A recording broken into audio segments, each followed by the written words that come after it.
आप सभी को मेरा सादर प्रणाम। जय गुरुदेव। आज का जो आज का जो हमारा विषय है, भविष्य का आधार वैज्ञानिक धर्म अध्यात्म, scientific spirituality, the religion of future. तो इस वेबिनार का स्टार्ट करने से पहले मैं आपको कुछ इंस्ट्रक्शंस देना चाहूंगी कि जिस किसी का भी नाम में यदि रेडमी, गैलेक्सी, आईफोन वगैरह हो तो प्लीज वह अपना रीनेम कर ले। और यदि आपको किसी को भी कुछ क्वेश्चंस हो तो आप अपना हैंड रेज कर सकते हैं या चैट में भी अपना क्वेश्चन या सजेशंस भेज सकते हैं। यदि आपको कुछ टेक्निकल इश्यू हो तो प्लीज जो भी आपको नंबर दिया जाएगा उस पे आप कांटेक्ट भी कर सकते हैं। आज का जो वेबिनार का विषय है उससे पहले मैं सभी परिजन का यहाँ पे हार्दिक स्वागत करती हूँ और गायत्री परिवार गुजरात जोनल के सभी भाई बहन की तरफ से शांति कुंज उपस्थित यहाँ जितने भी लोग उपस्थित हैं उन सबका भी स्वागत करती हूँ। आज का जो वेबिनार है उस पर मार्गदर्शन देने के लिए हमारे बीच उपस्थित है आदरणीय डॉक्टर ओपी शर्मा जी, शांति कुंज हरिद्वार से।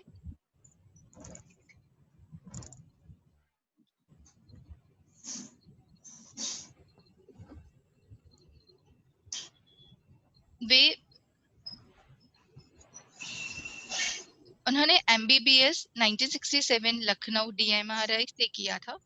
वे ex joint director medical and health services Lucknow UP में रह चुके हैं। एट प्रेजेंट वह कंसल्टेंट इन रेडियोलॉजिस्ट, यज्ञोपैथी and holistic medicine in ASRS hospital Shantikunj Haridwar में है। वह member of board of management Dev Sanskriti Vishwavidyalaya Haridwar में है।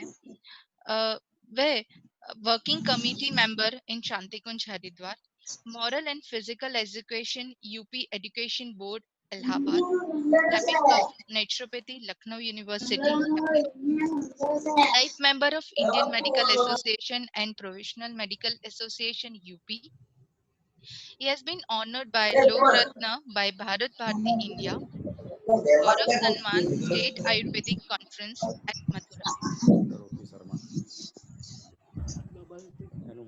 Last 38 years से वह यज्ञ ऋषि पंडित श्री राम शर्मा आचार्य जी और वंदनीय माता जी का साइंटिफिक स्पिरिचुअलिटी अपने लेक्चर्स और सेमिनार्स द्वारा जन जन तक पहुंचा रहे हैं अंडर द गाइडेंस ऑफ हमारे प्यारे श्रद्धेय respected doctor Pranav Pandya ji and हमारी प्यारी माता जी श्रद्धेय Shail Pala ji, head of all Gayatri Parivar in India and abroad, US, Canada, UK, South Africa, Tanzania, Uganda, Australia, New Zealand, Denmark, Ireland, Sweden, France, and Nepal. He has also took voluntary pension since 1992 as senior consultant radiologist, Oshla Hospital, Kanpur, before 10 years of retirement, and he is currently residing in Shantikunj for last 30 years. हम सब बहुत सौभाग्यशाली है कि आज हमें वह मार्गदर्शन देने के लिए उपस्थित है। तो मैं रिक्वेस्ट करती हूँ आदरणीय डॉक्टर ओपी शर्मा जी का कि आज का वो सेशन शुरुआत करें।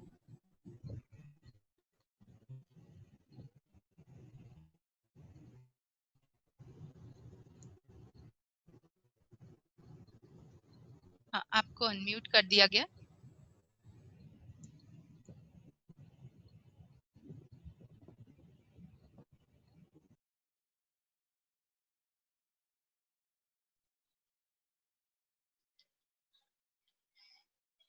उस प्राण स्वरूप, दुख नाशक, सुख स्वरूप, श्रेष्ठ, तेजस्वी, पापनाशक, देव स्वरूप परमात्मा को अपनी अंतरात्मा में धारण करते हैं। वह परमात्मा हमारी और हम सभी की बुद्धि को श्रेष्ठ मार्ग में प्रेरित करें। ओम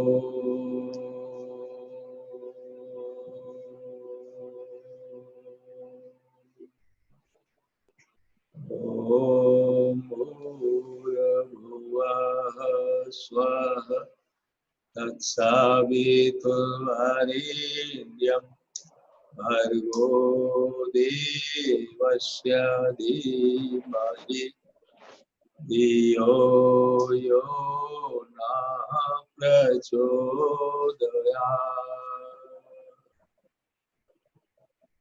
ॐ अखण्डमण्डलाकारं व्याप्तं येन चराचरं तत्पदं दर्शितं येन तस्मै श्री गुरवे नमः।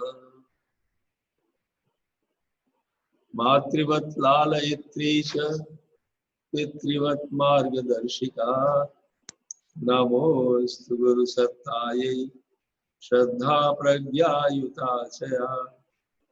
भवानी शंकरौ वन्दे श्रद्धा विश्वासरूपिणौ याभ्यां विना न पश्यन्ति सिद्धा स्वान्तः स्वमीश्वरम्। देव बहनों, देवतर हमारे भाइयों, पहले तो आप सबको हम अपने गुजरात जोन के समन्वयक अश्विनी भाई जानी और अपने जिगर जी और हमारी बहन जी जो सब अभी उसको समन्वित कर रही है, सभी को बहुत बहुत परम पूज्य गुरुदेव जी का सभी को आशीर्वाद मिले। सभी के लिए बहुत शुभकामनाएं कि आपने ऐसे समय में ये बहुत अच्छा सब्जेक्ट आपने चुना है। The future religion is a scientific spirituality. तो आइए पहले हम सब ये समझें कि आध्यात्म क्या है।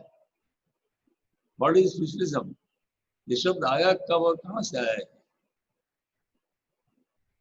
मेडिसिन में कभी पहले स्पिरिचुअल वर्ड यूज नहीं होता था। जो पॉजिटिव हेल्थ की डेफिनेशन वर्ल्ड हेल्थ ऑर्गेनाइजेशन ने पहले दिया था, वो डेफिनेशन थी the positive health state of physical, mental, social and spiritual wellbeing. ये वर्ड ये ऐड हुआ है 1958 इन द जेनेवा कॉन्फ्रेंस। इससे पहले केवल physical, mental and social wellbeing की बात कही जाती थी। और आपको सुनकर ये अच्छा भी लगेगा, बड़ा आश्चर्य भी लगेगा। स्पिरिचुअल वर्ड जन्मा में ऐड कब हुआ है? जब परम पूज्य गुरुदेव की 24 लाख के 24 महापुरुषण पूरे हो गए थे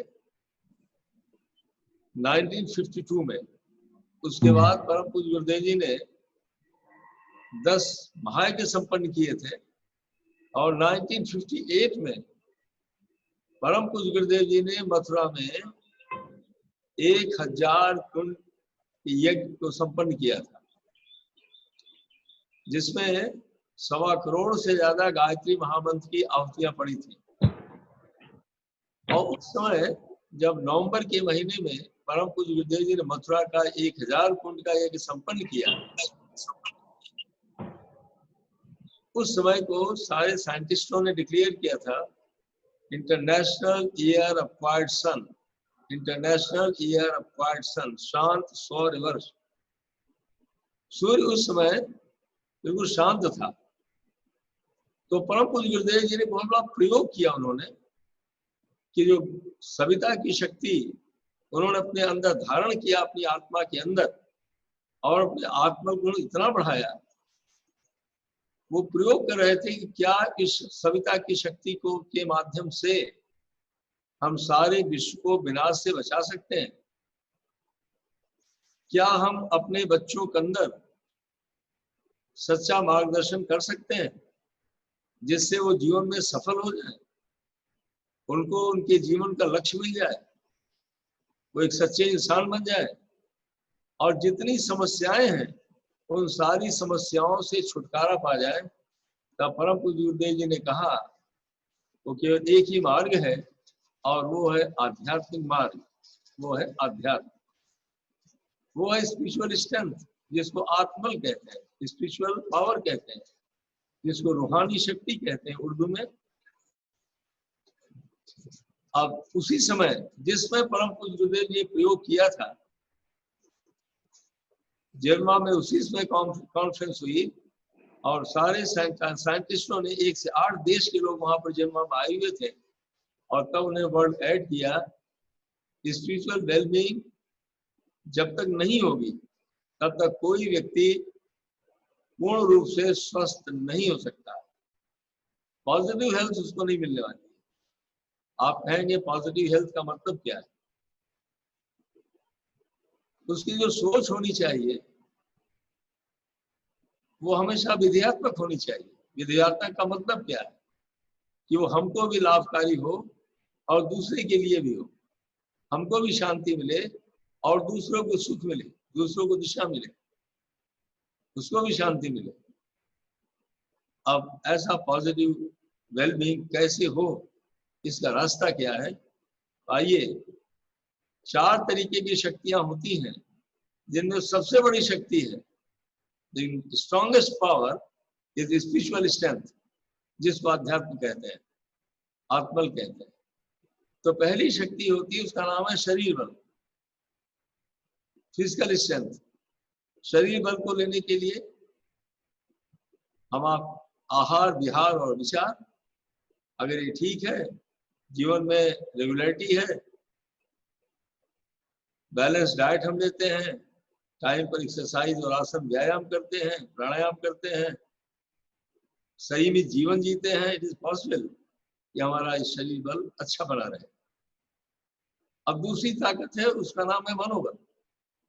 मनोबल कहते हैं उस दृढ़ इच्छा शक्ति को, स्ट्रॉन्ग विल पावर, कि जो हमने एक निश्चय कर लिया है, एक डिटरमिन हमने कर लिया, हम इस कार्य को करेंगे। अगर उस कार्य को करने में कोई बाधा आती है, हिंड्रेंस आती है, तो उसको हटाने की जो अंदर से शक्ति होती है, उसी का नाम है संकल्प।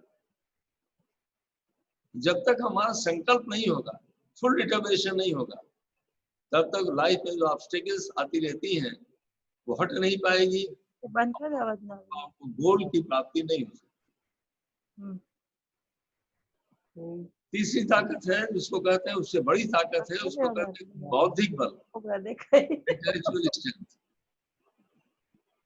अब इंटेलेक्चुअल बौद्धिक बल को प्राप्त करने के लिए हमको अध्ययन करना पड़ता है, बुक्स को पढ़ना पड़ता है, चिंतन मनन करना पड़ता है, शिक्षण लेना होता है, नई नई जानकारियों को कलेक्ट करना पड़ता है और तन्मय होकर के अपने कार्य को हम करते हैं मन लगा करके, तो हमारी बौद्धिक शक्ति बढ़ती चली जाती है और उसका रिजल्ट होता है धन बल। धन की भी शक्ति आ जाती है। धन की शक्ति को आने के लिए हमारे अंदर योग्यता होनी चाहिए, हमारा अनुभव होना चाहिए, स्किल हमारे अंदर होनी चाहिए। धन बल धीरे धीरे आता हुआ चला जाता है। इन सारे से ऊपर की जो शक्ति है उसी का नाम है आत्मबल और उसी का नाम है आध्यात्म। तो आध्यात्म किसको कहते हैं? सरल भाषा में आध्यात्म का मतलब अधि और आत्म। अगर हम संधि विच्छेद करें, इसको डिवाइड कर दे दोनों शब्द को, इस शब्द का अध्यात्म को, अधि और आत्म, मूव टुवर्ड्स योरसेल्फ। आप अपने अंदर को देखिए। इसीलिए पूज्य गुरुदेव लिखते हैं, अंतर्मुखी जीवन को अध्यात्म कहते हैं। अंतर्मुखी जीवन को अध्यात्म कहते हैं। इसका क्या मतलब हुआ? हम हमेशा बाहर की चीजों को देखते हैं, अंदर हमारा कौन जाएगा? हमारा मन जाएगा। मन बाहर को देखता है। मन मतलब मेंटल कॉम्प्लेक्स, जिसमें मन बुद्धि चित्त और अहंकार, इज कॉल्ड मेंटल कॉम्प्लेक्स। तो हम हमेशा बाहर की चीजों को ही देखते रहते हैं, लेकिन अंदर हमारे आप अंदर क्या है? अगर हम आप अंदर को देखना शुरू करते हैं तो अंदर में क्या मिलेगा? इच्छाएं मिलेंगी, कल्पनाएं मिलेंगी, हमारा चरित्र हमको दिखाई पड़ेगा, हमारी मान्यता हमको दिखाई पड़ेगी, हमारा विश्वास हमको दिखाई पड़ेगा, हमारे जो संस्कार आदतें बैठी हैं वो हमको दिखाई पड़ेगी कि कौन सी आदत ऐसी हैबिट हमारी जो बार बार हम रिपीट करते रहते हैं, एंड अनवांटेड वे में भी हम उसको रिपीट करते रहते हैं। हम नहीं चाहते हैं कि बार बार इस आदत को हम रिपीट करें, लेकिन करते हैं। ऐसा क्यों होता है ये? क्योंकि संस्कार बैठा हुआ है, ऑलरेडी इतना डीप रूटेड है वो हमारे आपके सबकॉन्शियस माइंड में कि वो हमको करा ही देता है। और उसका रिजल्ट क्या होता है? सारो, दुख होता है, हम दुखी होते हैं, फिर हम रिपेंट करते हैं, पश्चाताप करते हैं। तो अंतर्मुखी जीवन कहते हैं अपने अंदर में अपने को देखने का प्रयास करना। इसका क्या मतलब हुआ? अपने गुण कर्म और स्वभाव को देखना, कौन से गुण हमारे अंदर है, कौन सी कमियां हैं, अपने चिंतन क्षेत्र और व्यवहार को देखने का प्रयास करना। इसीलिए आध्यात्म की परिभाषा देते हुए पूज्य गुरुदेव लिखते हैं कि आध्यात्म का मतलब अपने को संवारना, अपने को सुधारना, अपने को उठाना और अपने को शक्तिशाली बना देना, इसी को अध्यात्म कहते हैं। अपने को उठाना, अपने अंदर स्वयं में आत्मविश्वास पैदा कर लेना और अपने अंदर श्रद्धा पैदा कर लेना। अब इसीलिए भगवान श्री कृष्ण गीता में कहते हैं कि अपना मन ही अपना मित्र है और अपना मन ही अपना दुश्मन है। मन ही मित्र और मन ही दुश्मन। जो भगवान कहते हैं कि नात्मानम अवसादयेत, अपनी आत्मा को गिराओ मत। तो गिराने का क्या मतलब है? आत्मा क्या है? हमारे आत्मा जिसको स्पिरिट कहते हैं वो क्या है, उसकी क्वालिटी क्या है? तो हमारे अंदर अगर हम आप अंदर देखें तो सबसे पहली क्वालिटी जो स्पिरिट की होती है उसका नाम है एक दूसरे का सम्मान करना, रेस्पेक्ट ईच अदर। दूसरी इसकी क्वालिटी है न्याय करना, जस्टिस। तीसरी क्वालिटी है सेवा करना, संवेदना करना, करुणा, पवित्रता और आत्मीयता। ये बुद्धि नहीं है, ये विचार नहीं है, ये मन की बात नहीं है। ये कहाँ से आ रहा है? ये इसी को स्पिरिट की क्वालिटीज कहते हैं, इसी को रूह का गुण कहते हैं, इसी को आत्मा का गुण कहते हैं। हर मनुष्य के अंदर, हमारे आप के अंदर जहाँ विचार है वहीं पर सद्भावनाएं बैठी हुई है। इन्हीं को उठाना, इन्हीं को बढ़ाना, इसी का नाम है आध्यात्म। अब प्रश्न ये पैदा होता है कि आध्यात्म हमको आपको सिखाता क्या है? तो वांग्मय नंबर 68 में परम पूज्य गुरुदेव लिखते हैं आध्यात्म हमको आपको 3 चीजें सिखाता है। पहला क्या सिखाता है? जो चीजें हमारे पास प्राप्त हैं, जो साधन हमारे आपके पास है, जो रिसोर्सेज हमारे आपके पास है, उनको कैसे सदुपयोग किया जाए, ये पहली चीज सिखाता है। क्योंकि जब तक हम किसी बात का किसी चीज को सदुपयोग में नहीं ले आएंगे, प्रॉपर यूटिलाइजेशन नहीं करेंगे, कभी हमको शांति नहीं मिल सकती, कभी हमको संतोष नहीं मिल सकता है। और जब तक किसी व्यक्ति को संतोष नहीं मिलेगा या शांति नहीं मिलेगी, वो कभी स्वस्थ नहीं रह सकता। क्यों नहीं रह सकता? अगर हम अंदर से डिससेटिस्फाइड हैं तो क्या होगा? आप सब इसको जानते हैं कि असंतोष के कारण जो हल्का सा मेंटल टेंशन हमारे दिमाग में बना रहेगा, वो निगेटिव इंपल्स है। वो निगेटिव इंपल्स सदैव पिट्यूटरी को स्टिमुलेट करती रहती है और हमारी आपकी जो मास्टर ग्लैंड पिट्यूटरी ग्लैंड है, वो सारी की सारी ग्लैंड्स को इफेक्ट करती रहती है और जितना हमारा हार्मोनल रिलीज है वो सब डिस्टर्ब हो जाता है, सेलुलर मेटाबॉलिज्म डिस्टर्ब हो जाता है और हमारा आपका physical health, mental health, intellectual, spiritual सब डाउन होती चली जाती। क्यों? क्योंकि हमारी सोर्स ही गड़बड़ हो गए, वही खराब हो गए। हमारे रिसोर्सेस क्या थे? हमारे आगे बढ़ने का जो तरीका है वो क्या है? वो रिसोर्सेस का सदुपयोग करना, यही तो अध्यात्म है। अंदर का रिसोर्स भगवान ने हमको आपको क्या दिया है? बुद्धि दिया है, बुद्धि क्या है हमारी आपके अंदर? जो डेवलप्ड बुद्धि भगवान ने दे रखा है, it is the source of intelligence. जो सोर्स ऑफ इंटेलिजेंस हमको आपको मिला हुआ है वो ब्रेन है। जिस दिशा को लेकर के, बुद्धि को लेकर के, मार्गदर्शन को लेकर के हम और आप अपने जीवन में सफल होते हैं। लेकिन जब वही हमारा ठीक नहीं है, तो हमारा बॉस ठीक नहीं है, तो क्या होगा? जो मेन हमारा मंत्री है, हमको मंत्रणा देने वाला है, हमको परामर्श देने वाला है, वो डिस्टर्ब हो जाता है।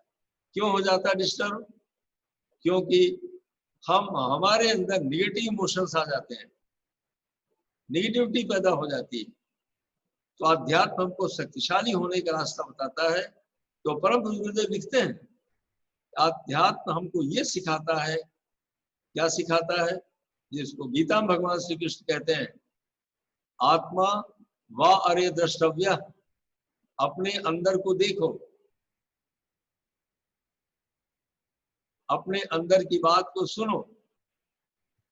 आत्मा वा अरे मंतव्य, अपने अंदर की बात को मानो। निधि शास्त्रव्यो, और उसी को श्रवण करो और समर्पित हो जाओ। तो किसको समर्पित हमारा आपका मन और बुद्धि होगी? हमारी मन और बुद्धि किसकी बात को सुनेगी? अंदर की बात को सुनेगी, अंतरात्मा की बात को सुनेगी। हम आपको गुरुदेव फिर लिखते हैं एक पुस्तक में, ईश्वर कौन है, कहाँ है और कैसा है। परम पूज्य गुरुदेव लिखते हैं, ईश्वर कौन है, कहाँ है और कैसा है। उसमें लिखते हैं, परमात्मा ने हर मनुष्य को के हृदय में एक बहुत निर्मल धर्मशास्त्र दे रखा है, और वो हृदय का धर्मशास्त्र सच्ची बात को सतत गाइड करता रहता है, बताता रहता है। केवल हमको आपको उस अंतरात्मा की, जिसको सुपर कॉन्शियस पावर कहते हैं, जिसको परमात्मा कहते हैं, उसकी आवाज को सुनने का प्रयास करते रहना।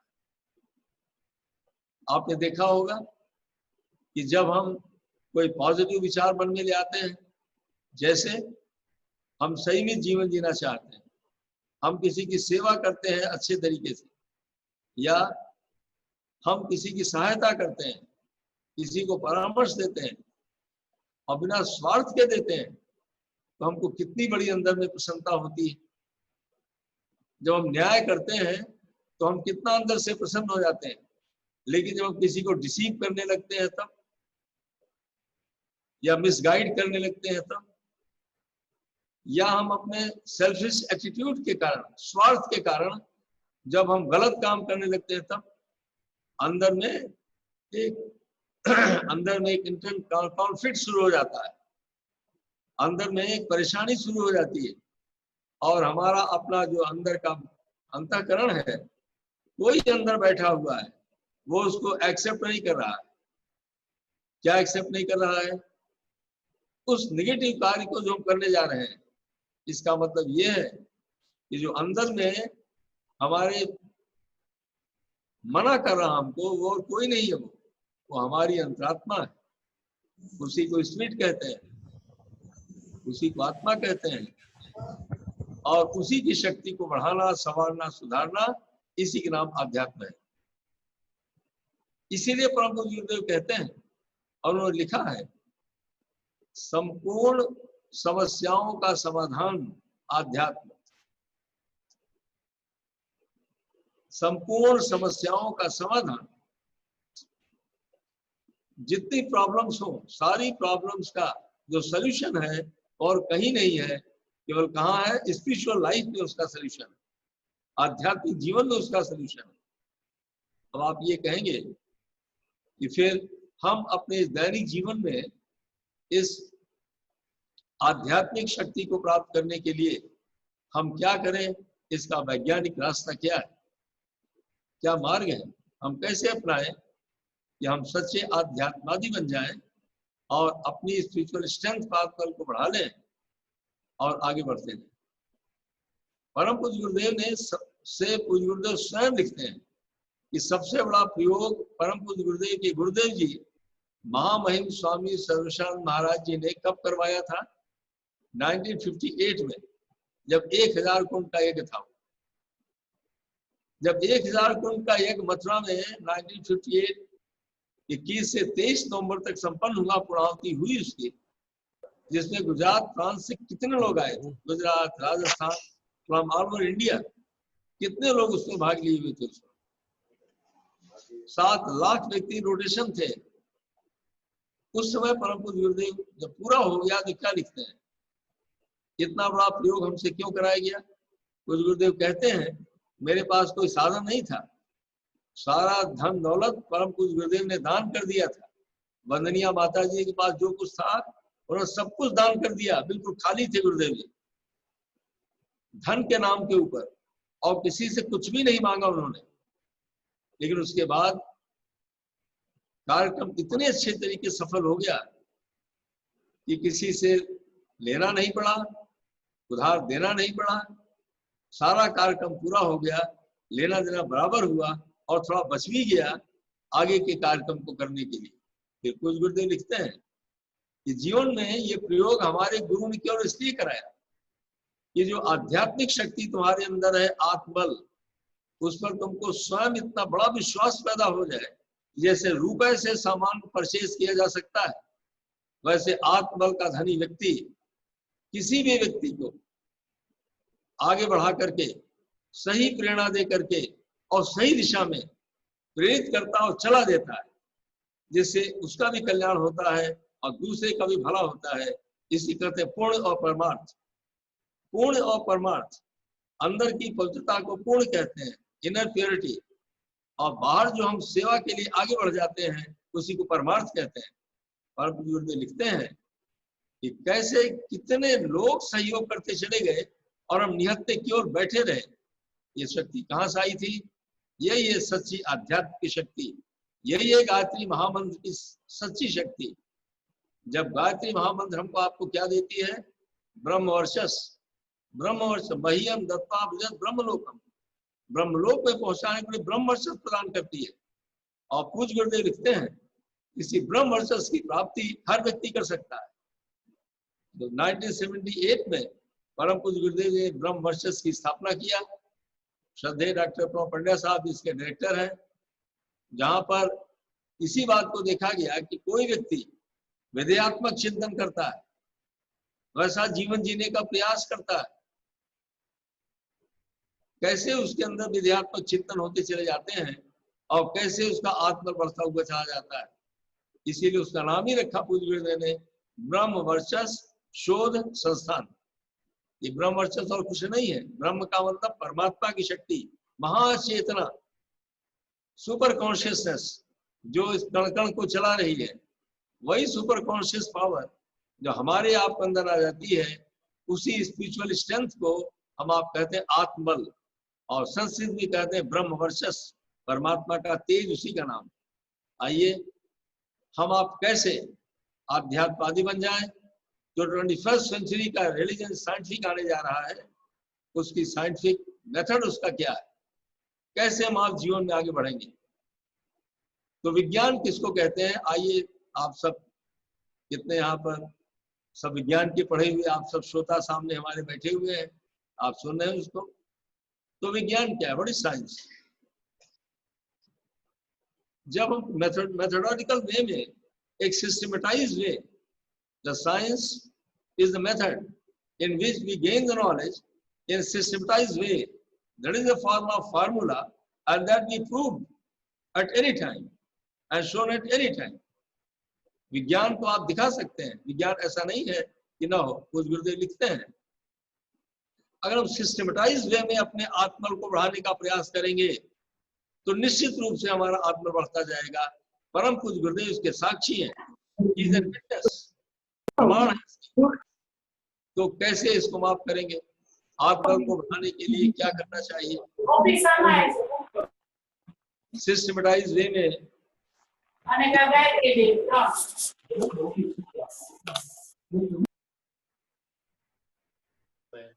इसका क्या तरीका होना चाहिए? इसका इसको करने के लिए 2 काम करने पड़ते हैं, योग और तप। योग और तप। तो योग और तप का क्या मतलब हुआ? योग कहते हैं अपने अंदर की कॉन्शियसनेस को, अपने अंदर की चेतना को, अपने मन बुद्धि चित्त और अहंकार को सुपर कॉन्शियस पावर से जोड़ देना, union of self consciousness to super consciousness is called as yoga. अब ये कैसे होगा? परम पूज्य गुरुदेव लिखते हैं, जैसे शरीर को भूख लगती है और मल विसर्जन सफाई उसकी होती है, वैसे आत्मा को भूख लगती है और उसकी सफाई की जाती है। सफाई किसकी? आत्मा की नहीं। सोने की सफाई नहीं होती। सोने के ऊपर जो कवर इकट्ठा हो गई है उसकी सफाई की जाती है। आत्मा तो सच्चित आनंद स्वरूप है, सत्यम स्वयं सुंदरम है, वो पवित्र है, प्रखर है और प्रकाश के एलिमेंट के रूप में है, लाइट एलिमेंट के रूप में है, वो तो मौजूद है अपने आप में। लेकिन जो उस पर गंदगी आ जाती है तो उसकी भूख क्या है? आत्मा की भूख क्या है?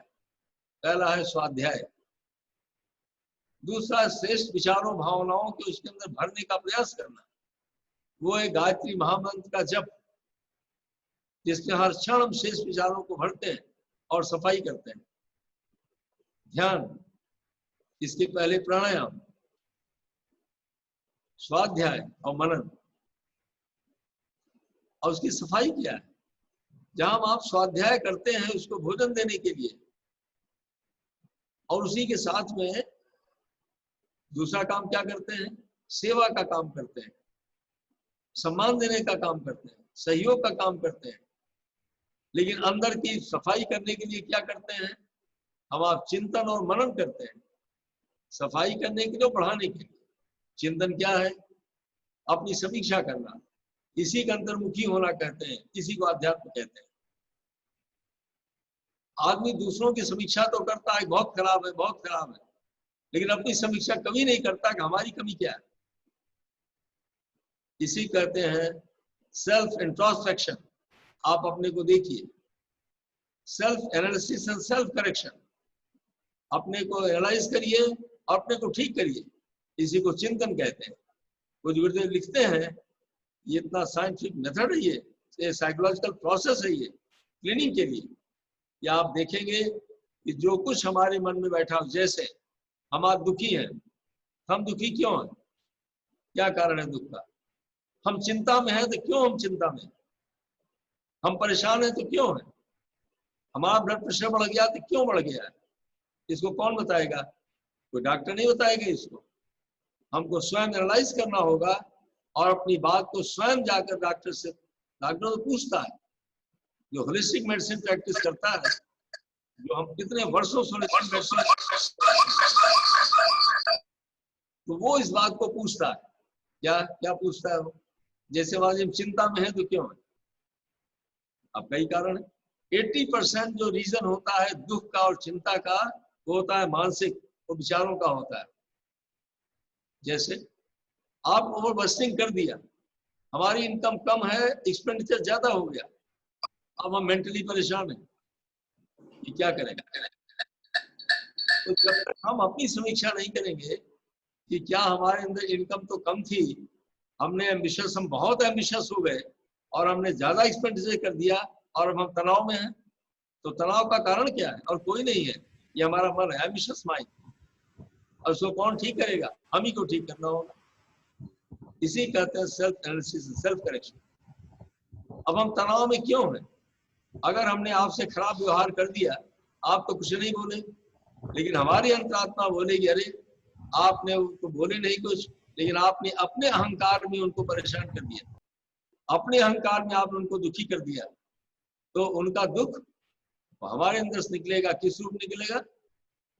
उसी कहते हैं रिपेंटेंस, पश्चाताप होगा। अरे तुमने ये गलत किया, अच्छा आगे हम ऐसा नहीं करेंगे, इसी करेक्शन कहते हैं। आप किसी ऐसे आदमी से पूछिए जिसका अधिकार नहीं है, लेकिन बिना अधिकार के वो पैसा लेता है, जिसको ब्राइवरी कहते हैं, उस समय तो कुछ बोलेंगे नहीं वो, लेकिन जब अकेले में बैठेगा तब तो उसके अंतरात्मा तुमको तो अधिकार नहीं था पैसा लेने का, यू आर बीइंग पेड, लेकिन आपने गलत काम किया, ये वो नहीं बोलेगा। लेकिन हमारे अंदर से जो अशांति होगी, जो अनिद्रा होगी, जो परेशानी होगी, उसका कारण क्या है? उसका केवल एक कारण है, हमने आत्मा के विरुद्ध हमने कार्य किया, वही कारण है हमारे टेंशन का, वही कारण है हमारी एंजाइटी का। हम आपसे बताना क्या चाहते हैं कि पूज्य गुरुदेव लिखते हैं, जब हम अपने को एनालाइज करते हैं और करेक्ट करते हैं तो कितनी समस्याओं का समाधान होता चला जाता है। लेकिन इतने से तो काम नहीं चलेगा। जैसे मान लीजिए हम वीक हैं, हम कमजोर हैं, ठीक, हमने ये देख लिया कि हम कमजोर इसलिए हैं कि हम समय से खाना नहीं खाते, हम बैलेंस डाइट नहीं लेते, रेगुलर लाइफ हमारी नहीं है, कभी एक्सरसाइज करते हैं कभी नहीं करते, कभी आसन किए कभी नहीं किए, कभी उपासना किए कभी नहीं किए। तो I am mentally and physically weak, I analysed and got the point, that's all I. लेकिन अब करना क्या पड़ेगा, इससे तो काम चलेगा नहीं, ठीक है, अब कुछ और तो करना पड़ेगा। उसी कहते हैं मनन। मनन का मतलब आत्मनिर्माण और आत्म विकास। जो क्वालिटी हमारे अंदर नहीं पैदा हुई अभी तक, उस क्वालिटी को डेवलप करना। आप कहेंगे कौन सी क्वालिटी नहीं हुई? Regularity and the continuity, regularity and the continuity, निरंतरता और नियमितता, ये दो ऐसी क्वालिटी है जो हमको जीवन में सफल बना देती है। अगर हम समय से आसन करते हैं, समय से एक्सरसाइज करते हैं, समय से स्वाध्याय करते हैं, समय से उपासना करते हैं, एक्सरसाइज करते हैं और करते हैं, स्वास्थ्य हमारा जरूर अच्छा होगा। इसी सब तो हमारी वीकनेस को दूर करने के लिए हमने एनालाइज कर लिया कि हमको प्रॉपर नॉलेज इसकी नहीं है, तो क्या करेंगे, पढ़ना तो पड़ेगा। मान लीजिए हमको आपस में सहयोग नहीं मिल रहा है, हमने देख लिया हमको लोगों का क्यों नहीं मिल रहा, हमने एनालाइज कर लिया कि कोऑपरेशन केवल इसलिए नहीं मिल रहा है, हम दूसरों को सहयोग नहीं करते, हम दूसरों का सम्मान नहीं करते। अब ये हमने एनालाइज कर लिया, इसीलिए हमको नहीं मिल रहा है।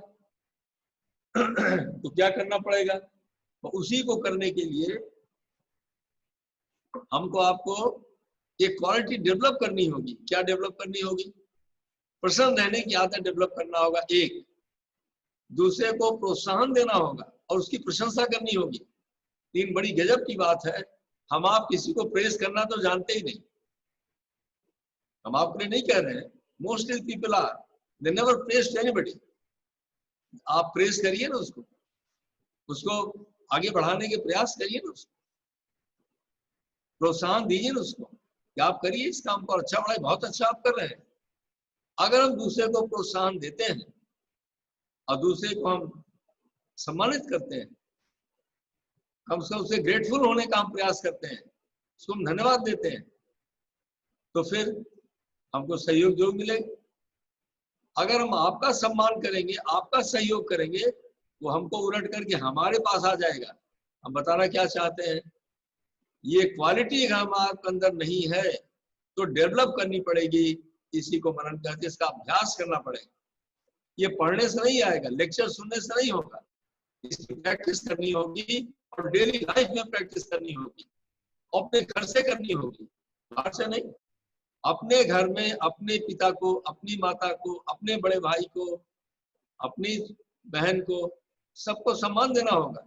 और जो छोटी बहन है तो उसको प्रेम करना होगा, छोटे भाई से प्रेम करना होगा।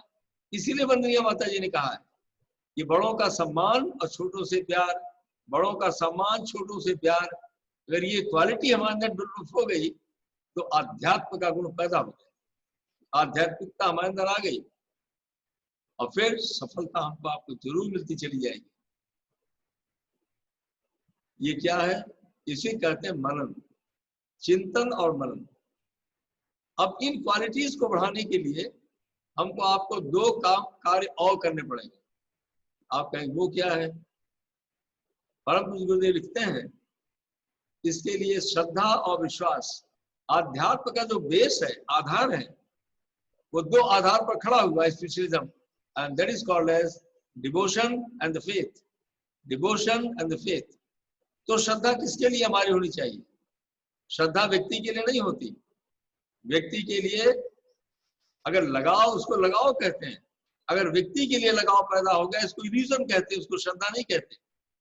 श्रद्धा होता आदर्शों के लिए, सिद्धांतों के लिए, श्रेष्ठ विचारों के लिए, श्रेष्ठ कार्य करने के लिए, जैसे अहिंसा के लिए।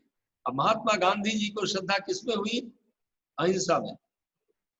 और अहिंसा परमो धर्म उन्होंने पकड़ लिया। तो अहिंसा केवल it's not only non violence, लेकिन मानसिक हिंसा हम नहीं करेंगे, हम वाचिक हिंसा नहीं करेंगे, हम शारीरिक हिंसा नहीं करेंगे। जब तीनों को गांधी जी ने अपने जीवन में उतार लिया तो हमारे राष्ट्रपिता बन गए, सारा विश्व उनको मानने लगा। नहीं, इसका नाम है श्रद्धा। आदर्शों के लिए मन में लगाव होना, त्याग के लिए लगाव होना, संयम के लिए मन में लगाव होना, सेवा के लिए होना, जब सद्गुणों के लिए लगाव पैदा होता है, इसी को श्रद्धा कहते हैं। तो परम पूज्य गुरुदेव लिखते हैं कि अध्यात्म का जो आधार है वो है श्रद्धा। अब दूसरा है विश्वास। विश्वास कैसे पैदा होगा? जब हम उस मार्ग पर चलने लगते हैं और उसका पॉजिटिव रिजल्ट आने लगता है तो हमको फेथ पैदा हो जाती है, विश्वास हो जाता है, हाँ ये रास्ता ठीक है, इसमें हमको शांति मिल रही है, सदगति मिल रही है और सफलता हमको मिल रही है। अगर सफलता पूरी न भी मिली हमको तो संतोष तो मिल रहा हमको। कुछ गुरुदेव लिखते हैं कि कोई भी व्यक्ति पहलवानी खूब कर रहा है, अपनी बॉडी बिल्डर है, समय से रेगुलर है, रेगुलरली काम कर रहा है, कंटिन्यूटी उसकी बनी हुई है, संयमित जीवन है, डाइट सब कुछ ठीक है उसका, लेकिन जब दंगल में गया तो जब एग्जाम हुआ तो उसमें ठीक है, पास नहीं हुआ, लेकिन उसको ये संतोष होता है। क्या संतोष होता है? कि हमने रेगुलरली किसी काम को किया है, हमारी स्वास्थ्य अच्छा है, हमारी मसल्स अच्छी है, सब कुछ हमको अच्छा है, भले हम उसमें पास नहीं हो पाए लेकिन हम और गुण हमको मिल गए और लाभ तो मिल गया, ये संतोष देता रहता है। इसी के नाम आध्यात्म है। इसीलिए पूज्य गुरुदेव कहते हैं कि आध्यात्म शक्ति के विकास का नाम है, जीवन जीने की शैली का नाम है, और जो उपलब्धियां हमारे आपके पास हैं उनको सदुपयोग करने का नाम है। इसी के नाम आध्यात्म है। आइए हम और आप अपने जीवन में, अब हम समराइज करने के लिए चल रहे हैं, फिर आप स्वयं प्रश्न पूछिएगा जिससे वो बातें क्लियर होती चली जाएंगी कि आध्यात्मिक जीवन जीने के लिए हमको प्रतिदिन 4 काम करने हैं। पहला क्या करना है? अपने को शक्तिशाली बनाने के लिए हमको ठीक समय के ऊपर आसन करना है, प्राणायाम करना है। प्राणायाम हमेशा आसन के बाद किया जाता है, पहले नहीं। जब ब्लड सर्कुलेशन हमारा अच्छा हो जाए तब हमको प्राणायाम करना चाहिए। प्राणायाम, आयाम मतलब फैला देना, स्प्रेड करना। जब आप प्राण को फैलाते हैं इसी को प्राणायाम कहते हैं। डीप ब्रीदिंग को प्राणायाम नहीं कहते। डीप ब्रीदिंग से बेटर ऑक्सीजनेशन तो होगा लेकिन प्राण नहीं फैलेगा ज्यादा। तो प्राण का आप कहेंगे प्राण कहाँ से आता है? प्राण केवल ऑक्सीजन से नहीं आता। Oxygen is not the carrier of life. Oxygen is only, क्या है वो? सपोर्टिंग है बस, वो कैरियर ऑफ लाइफ नहीं है। लाइफ तो सब दूसरी चीज है, वो फोटॉन्स है, वो सविता की शक्ति है। वो तो ऑक्सीजन जाने से प्राण नहीं बढ़ता, प्राण बढ़ता विचारों से। तो जब हम सांस को अंदर लेते हैं और अपने से कहते हैं कि हम हेल्दी हो रहे हैं, फिजिकली मेंटली हेल्दी हो रहे हैं, और सांस को निकालते हैं अपने, सब कहते हैं कि हमारे अंदर जो वीकनेसेस है, हमारी कमजोरियां बाहर निकल रही हैं। इसको कहते हैं ऑटो सजेशन। जब ऑक्सीजन के साथ में, इनटेक एंड आउटपुट के साथ में हम जब ऑटो सजेस्ट अपने करते रहते हैं तो हमारी प्राण शक्ति बढ़ती रहती है और हमारा विचार ये वास्तव में वास्तविक शक्ति है विचार। और जहां सदविचार हमारे अंदर आया, as I already told you, सारे के सारा सिस्टम नॉर्मल होने लगता है। ब्रेन के हमारे डिस्चार्ज होते हैं, always electric current brain discharge कर रहा है, delta, theta, alpha and beta. आप सब जानते होंगे beta is the worst wave and alpha is the best condition of the mind. ये कब होगा? ये जब हम प्राणायाम करेंगे, आसन के बाद प्राणायाम करेंगे, उसके बाद हम ध्यान करते हुए सुविधा का गायत्री महामंत्र का जप करेंगे। जो Gayatri mantra, each and every letter is so positive, वो हमारे मन के अंदर जाता है।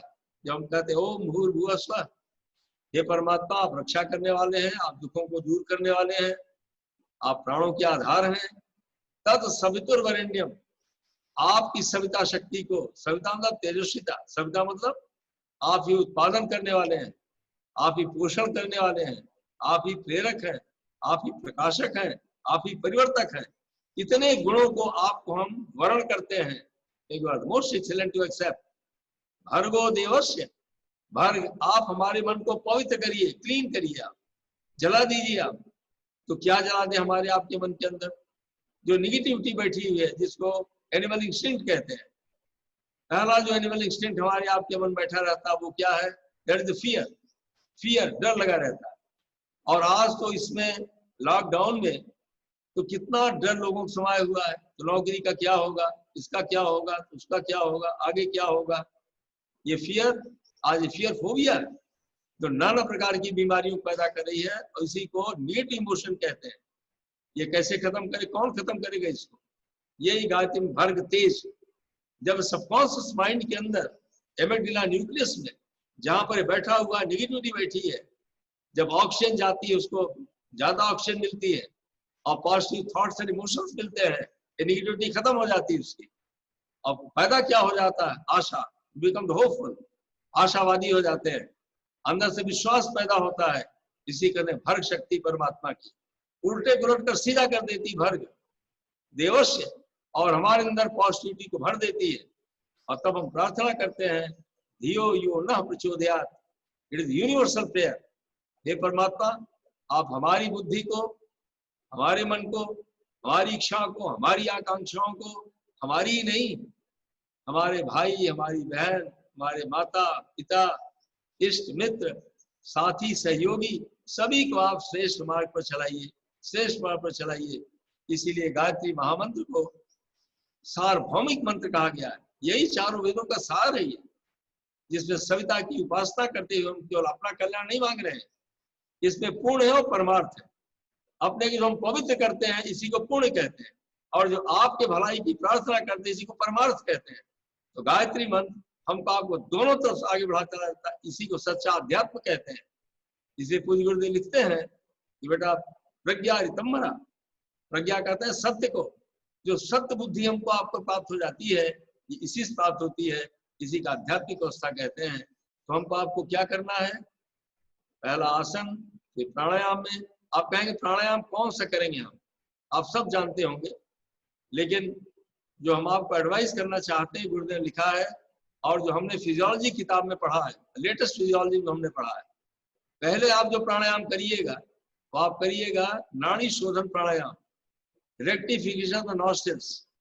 आप दोनों नॉस्ट्रिल्स को पहले क्लियर करिए, उसमें ऑयलिंग कर दीजिए उसकी। जैसे आप कोकोनट ऑयल या आलमंड ऑयल या mustard oil, whatever you like, coconut oil is the best oil, आप उसको अप्लाई कर दीजिए दोनों नॉस्ट्रिल्स में।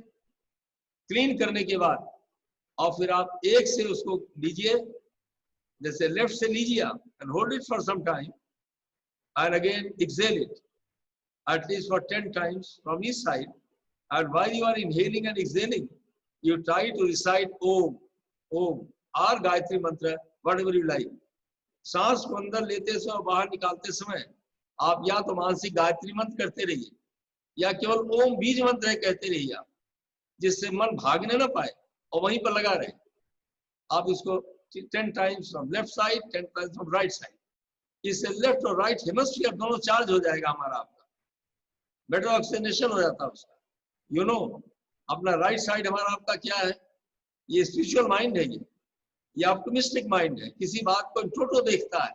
और जो हमारा लेफ्ट माइंड है वो ये ब्यूरोक्रेटिक माइंड है, इंटेलेक्चुअल माइंड है। ये जब दोनों काम करने लगते हैं, आप सब शायद जानते होंगे हमारा लेफ्ट और राइट ब्रेन कार्पस से ब्रिज से जुड़ा हुआ है। इसीलिए आपने देखा होगा कभी एक मन हमारा कहता है ये काम नहीं होगा क्योंकि साधन हमारे पास नहीं है, लेकिन फिर दूसरा जवाब अंदर से आता है नहीं जरूर होगा, साधन नहीं तो क्या हुआ।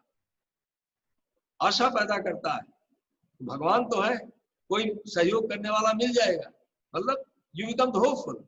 एक मन कह रहा है कि नहीं होगा, एक कह रहा हो जाएगा, तो जो कह रहा हो जाएगा जो होपफुल हो रहा है वही हमारा राइट साइड का ब्रेन है। What I want to tell you, जब हम और आप लेफ्ट और राइट से नाड़ी शोधन प्राणायाम करते हैं तो दोनों ब्रेन चार्ज हो जाते हैं हमारे यहाँ। अब क्या करना चाहिए? तो minimum 10 times I am telling you, otherwise you can do 20 या 24 times as you like it. फिर आप करिएगा अनुलोम विलोम प्राणायाम, दोनों बराबर चार्ज हो जाए। कितनी बार? 12 से 14 या 20-24 बार, जितना आप चाहें। हम तो करते हैं डेली 20 मिनट तक प्राणायाम करते हैं इसको। 12 बार एक तरफ से करते हैं स्वयं, और फिर हम उसको 12 से 20 बार लोम विलोम करते हैं, कभी ज्यादा भी करते हैं उसको। और तीसरा जो प्राणायाम करना चाहिए वो है नाड़ी भ्रामरी प्राणायाम। भ्रामरी प्राणायाम, जब आप भ्रामरी प्राणायाम करेंगे, आंख को उसको बंद करके और ओम बोलेंगे नाक से, तो जो साउंड वाइब्रेशंस करते हैं सो रिच, सारे न्यूरॉन्स चार्ज हो जाते हैं। आप उसमें एक बात का ध्यान रखना पड़ेगा कि दोनों ओठों को, लिप्स को टाइटली क्लोज मत करिएगा, उसका थोड़ा सा सलाइवा लगा लीजिए और gently close both the lips and then you do the pranayama, the Bhramari pranayama, try to recite Om. You will feel, आप देखेंगे कि हमारे दोनों लिप्स वाइब्रेट करने लगते हैं। ऐसा क्यों हो रहा? Sound vibration passing through nerves from the brain to this part. तो जस्ट इमेजिन कि जब इतना वाइब्रेशन हमारे लिप्स के ऊपर आ रहा है तो न्यूरॉन्स को कितना मिल रहा होगा। सारे न्यूरॉन्स चार्ज हो जाते हैं। और जो आज 70-72 साल के बाद जो हम पेशेंट्स, आज भी पेशेंट देखते हैं जो हमको मिलते हैं, लोग साहब मेमोरी हमारी लूज हो रही है। तो बच्चे भी कहने लगे, अभी कितने बच्चे यूनिवर्सिटी से आते हैं और कहते हैं डॉक्टर साहब उनकी जब मेमोरी थोड़ी कम हो रही हमारी, तो ब्राह्मी देने से या और दवाएं देने से मेमोरी थोड़ी बढ़ेगी। नहीं, साथ में आप प्राणायाम करेंगे, ब्राह्मी उसको सपोर्ट करेगी, और so many things are there to increase the memory. लेकिन this Bhramari pranayama is very important to in increasing the memory. Insomnia को दूर करती है, क्योंकि जब तक साउंड स्लीप नहीं आएगी और ब्रेन रिवाइटलाइज नहीं होगा, तब तो कभी वो सोर्स ऑफ इंटेलिजेंस प्रॉपर नहीं बन पाएगा और आध्यात्म कभी हम आप सफल नहीं होंगे। इसीलिए परम पूज्य गुरुदेव कहते हैं कि बेटा अपने रिसोर्सेज को तो ठीक करना पड़ेगा और उसी के लिए हमको रेगुलर होना पड़ेगा, इस काम को करना होगा। हम आपसे बताना चाहते हैं, आसन हो गया, प्राणायाम हो गया, जप और ध्यान हो गया। अब फिर तीसरा काम क्या करेंगे? ठीक उसी के बाद आधे घंटे आप उसको कर लीजिए और फिर 10 मिनट क्या करेंगे? अपनी एक डायरी बना लीजिए आज से आप, आध्यात्मिक शक्ति को लेने के लिए। वो स्पिरिचुअल डायरी आप उसका नाम रखिएगा, जनरल डायरी नहीं जिसपे खर्चे लिखते हैं और काम अपना लिख लेते हैं, daily what have to do today, क्या लिखना वो नहीं। स्पिरिचुअल डायरी अपनी समीक्षा करिएगा कि हमारा कल का दिन कैसा बीता, क्या वो ठीक था, वो आई नीड समथिंग। बस अंतरात्मा आवाज आ जाएगी, वहां हमारी कमी थी, हमको ठीक करना है। बस पूरे दिन उस पर प्रैक्टिस करिएगा, क्योंकि जब वो परिस्थिति ही नहीं आएगी तो हम प्रैक्टिस क्या करेंगे। पूज्य गुरुदेव लिखते हैं, बेटा तुम बहुत अच्छे तैराक हो, लेकिन अगर पानी नहीं तो तैरोगे कहाँ। जैसे आध्यात्म का पहला गुण है सम्मान करना है। जिस आदमी को देख करके हमको गुस्सा आती है, अगर उनको देख करके हमारे अंदर आत्मीयता पैदा हो जाए तब तो हम पास हुए, इसके बगैर फेल होते रहे। तो हमने ये समीक्षा अपनी कर लिया कि हमको उस आदमी से थोड़ा जेलस है। जब जेलस नहीं होना चाहिए, निगेटिव है ये। और जब ये हो गया कि नहीं अब हम आज जेलस नहीं करेंगे, वो हमसे बड़े हैं, वो अच्छा राइज इसलिए कर रहे हैं कि उनके अंदर क्वालिटीज हैं, वो भी हमारे भाई है, हमारी बहन है, हम उनका सम्मान करेंगे। अब इसकी जब प्रैक्टिस हम करते रहेंगे तब कहीं जाकर के सफल होंगे, तब आध्यात्मिक शक्ति पैदा होगी। इसीलिए पूज्य कहते हैं हर व्यक्ति को अपनी समीक्षा करनी चाहिए और सुधार करना चाहिए, उन गुणों को विकास करना चाहिए और प्रैक्टिस करना चाहिए। एक छोटी सी पुस्तक है, हम जानी भाई से कहेंगे या जिगर जी उसको शायद आपको दे दें, गुजराती में छपी हुई है, मन की स्वच्छता ही आध्यात्म का आधार। इसीलिए कहते हैं चिंतन और मनन, स्पिरिचुअल पावर तभी मिलेगी जब हमारा मन पवित्र होगा, अदरवाइज नॉट। अब अंत में एक बात बताकर समाप्त करेंगे कि ये आध्यात्मिक शक्ति, आप कहेंगे इसका लाभ क्या होगा? बस लाभ क्या होगा? ये सारी दुनिया ही स्वार्थ के लिए है। लाभ क्या होगा? पहला, जो कुछ हमारे पास है अंदर और बाहर, उसका उपयोग करना हमको आ जाएगा। ये पहला लाभ होता है। प्रॉपर यूटिलाइजेशन होने लगेगा और हम अपने कर्तव्य का पालन करने लगेंगे। जब हम और आप अपने कर्तव्य का पालन करते हैं, उत्तरदायित्वों को निभाते हैं, तब हमको आपको शांति और संतोष मिलती है। तब अंदर में इंट्यूशंस आना शुरू हो जाते हैं। इंट्यूशन तब आता है जब हमारे आपके अंदर पीस होती है और पॉजिटिविटी होती है। Peace and positivity, peace and positivity. अगर शांति और विधेयात्मक चिंतन हमारे मन में है तो डिवाइन इंट्यूशंस आना शुरू हो जाते हैं। उसी को आकाशवाणी कहते हैं, उसी को परमात्मा की आवाज कहते हैं। ये कब आएगा? जब कर्तव्य का पालन करेंगे तब होगा, अन्यथा नहीं हो सकता है, कभी नहीं हो सकता है। आप कहें कौन सा कर्तव्य है? अपने शरीर को स्वस्थ रखना, ये पहला कर्तव्य है। अपने मन को अच्छा रखना, बुद्धि को अग्रगामी और तीव्र बनाना, ये कर्तव्य है। माता पिता की सेवा करना, उनके ऋण से ऋण होना, भाई बहन के ऋण से ऋण होना, ये कर्तव्य है। समाज के ऋण से ऋण होना, ये कर्तव्य है हमारा। जिस भाई बहन ने हमको सहयोग किया, जिस पड़ोसी ने सहयोग किया, अगर हम आप उसके लिए कुछ भी नहीं करते तो अंदर से हमेशा दुखी रहेंगे, अशांत रहेंगे, परेशान रहेंगे। आध्यात्म पहली बात हमको आपको देता है कर्तव्य का पालन, कर्तव्य का पालन और उसका प्रॉपर यूटिलाइजेशन। तीसरी चीज आध्यात्म क्या देता हमको? त्याग, त्याग, त्याग। किसका त्याग? अहंकार का त्याग, जितना कर पाए करें। लोभ मोह अहंकार का त्याग करते जाए, धीरे धीरे धीरे। एक दिन तो होगा नहीं कुछ, ये प्रैक्टिस से होता है। अहंकार कब कम होता है? अहंकार कम करने का सबसे बड़ा तरीका है दूसरे का सम्मान करना, सहयोग करना, स्वयं सेवी होना, अपना काम स्वयं करना, और जहां तक बन पड़े दूसरे की सेवा करना। और चौथा है समर्पण, समर्पण, समर्पण। नित्य शाम को जब पूजा हम आप करते हैं, हम तो नियमित करते हैं। कुछ गुरुदेव ने कहा तब से कितने वर्ष हो गए इसका अभ्यास करते हुए, आप भी करेंगे तो बहुत अच्छा होगा। जब पूजा आप कर लीजिए, दिन भर पूरी सफलता हमको मिल गई, हृदय से कहिएगा जो सफलता हमको मिली है, मेरा मुझ में कुछ नहीं, जो कुछ है सब तोर, और तेरा तुझको सौंपते क्या लागत है मोर। आपने हमारी बुद्धि ठीक रखा था, शरीर ठीक थी, लोगों का सहयोग मिला, वातावरण बन गया तो सफल हो गए। ये आपकी कृपा से है, इसमें हमने कुछ नहीं किया, हम तो टूल है केवल। तब धीरे धीरे धीरे धीरे अपना अहंकार कम हो जाता है, और अहंकार के कम होने से सच्चा आध्यात्म पैदा हो जाता है, जिसको कबीरदास जी ने कहा है, जब मैं था तब हरि नहीं, जब हरि है मैं नाय, प्रेम गली अति साकरी कामे दोनों समाय। कबीरदास जी कितनी बड़ी बात कहते हैं। और प्रेम ही परमात्मा, प्रेम ही परमात्मा। इसी की ईसा मसीह ने कहा, love is God and God is love. और एक बात अंत में बताकर समाप्त कर देंगे, लाभ की बात बता रहे हैं आपको। प्रेम किसको कहते हैं? परम पूज्य गुरुदेव लिखते हैं, आंतरिक उल्लास के विकास के नाम के पुस्तक में, जो आप जरूर पढ़िए, आंतरिक उल्लास का विकास, केवल 35 पेज की पुस्तक है ये, जिसमें गुरुदेव लिखते हैं इसमें 4 काम करना पड़ता है। पहला त्याग करना होता है, दूसरा सेवा करनी होती है, तीसरा सहायता करनी होती है, और चौथा सुधार करना होता है। इसी को प्रेम कहते हैं। यही परमात्मा का गुण है। परमात्मा तो त्याग कर रहा है, सहायता कर रहा है, वही तो हमको आपको ऑक्सीजन दे रहा है, वही तो पानी दे रहा है, वही तो भोजन बना करके दे रहा है। हम आप क्या करते हैं?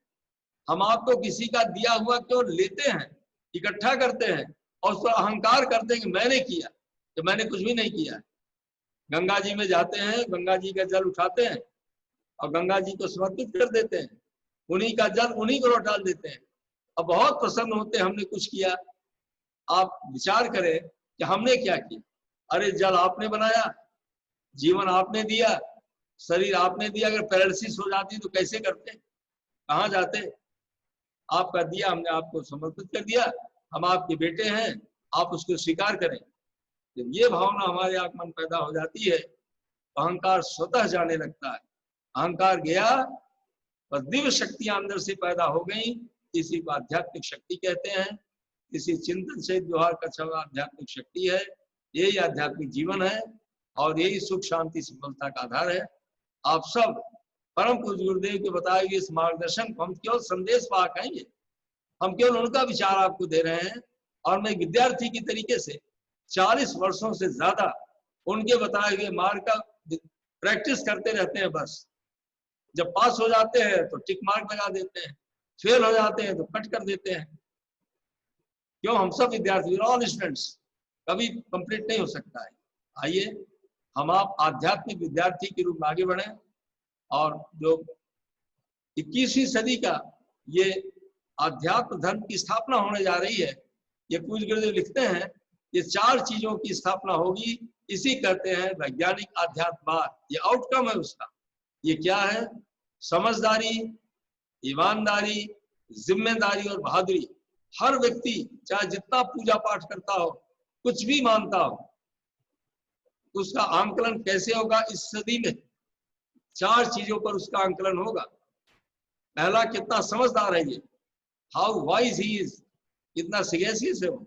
दूसरा, कितना जिम्मेदार रिस्पॉन्सिबल है वो अपने लिए और समाज के लिए, परिवार के लिए। और तीसरा, कितना ईमानदार है वो। ईमानदार का मतलब ऑनेस्ट टू द हार्ट।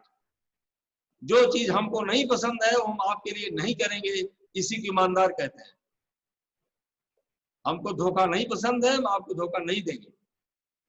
हमको सम्मान पसंद है, हम आपका सम्मान करेंगे, इसी को ईमानदार होना कहते हैं। समझदारी, ईमानदारी, जिम्मेदारी और बहादुरी। बहादुरी का मतलब अपने अंदर की कमियों से लड़ने की हिम्मत, अपने अहंकार से लड़ने की हिम्मत, अपने जल्दबाजी से लड़ने की हिम्मत, अपने तनाव से लड़ने की हिम्मत, अपने लोभ मोह से लड़ने की हिम्मत। जो ये अंदर की शक्ति पैदा हो जाती है, जिसमें विजय प्राप्त कर लेता है, उसी कहते हैं विजयी घोषित करते हैं। उसी कहते हैं ये विजयी घोषित हो गए। और जो हमको आनंद प्राप्त होता है इनसे लड़ने के बाद, जो विजय होती उसी का प्राप्त होता है, इसी को बहादुर कहते हैं। बस यही वैज्ञानिक अध्यात्मवाद होगा। समझदारी, ईमानदारी, जिम्मेदारी, बहादुरी। संस्कृत के शब्दों में, आध्यात्म के शब्दों में इसी को प्रज्ञा कहते हैं। आइए हम सब इसी को प्राप्त करें और अपना जीवन, अपने परिवार का जीवन, समाज और राष्ट्र का जीवन सुखी बनाए। इन्हीं शब्दों के साथ बात को समाप्त करते हैं। आइए, अब आपको कोई प्रश्न पूछना होगा तो हम आपको आमंत्रित करते हैं कि आप मन में जो जो विचार आए, और जो इसको ऑर्गेनाइज कर रहे हैं हमारे जिगर जी या बहन जी, उनका नाम हमको नहीं मालूम है, आप प्रश्न को रखते जाइए। धन्यवाद जी, खूब खूब धन्यवाद। सीरियसली आज का सेशन जो था ये इतना प्रिसाइज, और जो कॉन्टेक्स्ट थे, जो वर्ड्स यूज किए थे, सीरियसली वो एक बहुत ज्यादा टची थे। मतलब मुझे काफी सारे ऐसे मैसेजेस भी मिले हैं कि आज के सेशन से वो इतने प्रभावित हुए कि काफी लोग इमोशनल भी हुए। तो मैं जस्ट फ्यू वर्ड्स में समराइज करना चाहूंगी कि आपने जिस तरह से उसको एक्सप्लेन किया फ्रॉम द डेफिनेशन इटसेल्फ कि अध्यात्म किसको कहते हैं, अपने आप अपने अंदर को देखिए, अंतर्मुखी को अध्यात्म कहते हैं। फिर आपने पॉजिटिव वेलबींग कैसे हो उसके 4 स्ट्रेंथ्स बताए। The first one is physical strength, जिसमें आहार, विचार, आसन, व्यायाम, प्राणायाम इंक्लूड होता है। बट सबसे पहले हमें प्राणायाम करना है, और उसमें भी अपने स्पेसिफिक जो डिटेल बताए, दैट इज नाड़ी शोधन प्राणायाम, और उसे करने का सही तरीका भी बताया। और फिर जप और साधना और ध्यान कर सकते हैं। स्पिरिचुअल पावर तभी मिल सकता है जब अपना अंतरात्मा क्लियर होगा। तो जो सेकंड है मनोबल, यानी कि स्ट्रॉन्ग विल पावर। जब हमारा स्ट्रॉन्ग विल पावर होगा तभी हम प्रॉपर एफर्ट्स देके अपने जो भी काम हाथ में लिए उसे परिपूर्ण कर पाएंगे। और अगर हमसे कुछ मिस्टेक होती है तो हमें रियलाइज करना चाहिए। अगर हम रियलाइज करते हैं और करेक्ट करते हैं तभी आगे बढ़ते हैं। और गायत्री मंत्र के हर एक वर्ड्स को सेपरेट करके आपने जिस तरह से एक्सप्लेन किया कि अगर उसे हम एक्सेप्ट करते हैं और अगर हम जीवन अपनाए तो किस तरह से हर एक वर्ड का जो इम्पोर्टेंस है वो हमारी नेगेटिविटी रिमूव करने में भी दूर करते हैं। ये गायत्री मंत्र जो है वो 4 वेदों का सार भी है और सबकी भलाई की प्रार्थना करते हैं। फिर त्याग, लोभ, मोह, अहंकार, इन सारी चीजों का हमें त्याग करना चाहिए। नेक्स्ट, समर्पण। इसके लिए एक बहुत अच्छा गीत है कि जीवन तुमने दिया है संभालोगे भी तुम। तो अगर ये भावना जब आ जाएगी कि जो दिया किया भगवान का है और उन्हीं को समर्पण है, अगर ये पूरी परिपूर्ण भावना मन में अगर जग गई तो अगर ये तभी हमें सच्चा समर्पण आएगा। दूसरों को हमें प्रोत्साहित करना है, जो कई बार हम में से लोग भूल जाते हैं कि काम करते रहते हैं बट हम कभी किसी को प्रोत्साहित नहीं करते। कभी भी हिंसा ना करें, आदर्श हो, त्याग, सद्गुणों के लिए लगाव हो तो ही उसे सच्ची श्रद्धा कहते हैं। सुपर कॉन्शियसनेस को ही योग कहते हैं। फिर डिटेल में जिम्मेदारी, समझदारी, ईमानदारी और बहादुरी को जिस तरह से अध्यात्म के साथ लिंक करके एक्सप्लेन किया, that is most admirable. Peace and positivity होगा तभी डिवाइन इंट्यूशंस जरूर मिलेगा। तो मैं फिर से आपका धन्यवाद करना चाहती हूँ और आगे हम क्वेश्चन आंसर ले लेते हैं। हाँ ले लो बहन जी, आप गुजराती में ही बोल सकते हैं, आप बोल नहीं सकते, आई अंडरस्टैंड गुजराती। और हमारे पास बैठे हुए परमान जी जो आप पूरा जोन देख रहे हैं शांतिपुर से, वो भी जी जी समझते हैं, योगेश जी है, हम सब समझते हैं गुजराती। गुजरात आ रहे हैं 1984 से, कुछ गुरुदेव ने सब जगह भेजा हमको, अहमदाबाद टू कच्छ, कोई जगह छूटी नहीं हमसे। हम पढ़ते भी हैं उसको, लेकिन बोल नहीं पाते due to lack of practice. कोई बात नहीं। आप पूछ सकते हो। हाँ, मैं रिक्वेस्ट करूंगी सुरेश भावसर अंकल बड़ौदा से, प्लीज आप अपना प्रश्न पूछिए।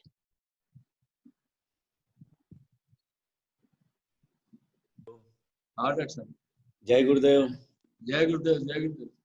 अरे अब मेरा कोई प्रश्न आपके साथ नहीं होता है डॉक्टर साहब, आपको तो मैंने आज से 32-34 साल पहले बड़ौदा में हम बहुत साथ रहे हैं। और जीवन, हाँ, और जीवन जीने की कला आप शुरू से ही बताते चले आए हैं, और आज भी आपका वही स्पिरिट है, वही अध्यात्म है, वही साइंस है, और हमको बहुत ही पसंद आया। बहुत बहुत हम आपको प्रेज करते हैं, और बस हमेशा जीवन जीने की कला आपसे हम पाते रहे, ऐसी कामना करते हैं। आप आज के सुन करके बहुत ही हम धन्य निहाल हो गए हैं। जय गुरुदेव। हम अगला प्रश्न है भाईलाल ठाकर भाई अहमदाबाद से, प्लीज आप अपना सवाल पूछिए। प्रणाम डॉक्टर साहब, प्रणाम। आपने आपका कीमती समय निकाला। We all know the medical and spiritual journey of doctor couple, doctor Gayatri ji और डॉक्टर प्रकाश शर्मा जी। आपका जीवन हम जानते हैं, गुरुदेव के आप कितने निकट रहे हैं। बहुत प्रभावित है हम गुजराती, क्योंकि इतना ज्ञान गुरुदेव का आपने आज हमारे साथ शेयर किया। Really we are very pleased. आप गुजराती को भी इतना रिस्पेक्ट करते हैं, ये जान के भी हमें बहुत खुशी हुई। बट हमको हिंदी ज्यादा प्यारी लगती है सही में, इसीलिए हिंदी में ही बात करते हैं। तो हम इतना, मैं जानता हूं कि गुरुदेव जितना ज्ञान किसी ने, किसी धर्म गुरु ने किसी धर्म में नहीं लिखा है। किसी चीज को गुरुदेव ने छोड़ा नहीं है अनटच। इतना ज्ञान दिया है कि एक शब्द भी जीवन में उतार ले तो जीवन हमारा सही में इतना सफल हो जाए कि दुनिया की कोई ताकत हमको पीछे नहीं कर सकती। तो हम सब में अपनी प्रखरता क्यों दिखा नहीं सकते? ये कई बार अफसोस होता है कि इतना बड़ा संगठन, इतने बड़े करोड़ों लोग अपने गायत्री परिवार के हैं, जितनी प्रखरता दिखाई देनी चाहिए, जितना प्रभाव दुनिया पे होना चाहिए, वो क्यों नहीं हो रहा है? मैं चिंतित हूँ। आपसे मेरा शंका की समाधान करने के लिए मैं प्रार्थना करता हूँ सर। प्रणाम। इसमें भाई साहब केवल एक बात, अपनी साधना की कमी और श्रद्धा की कमी है।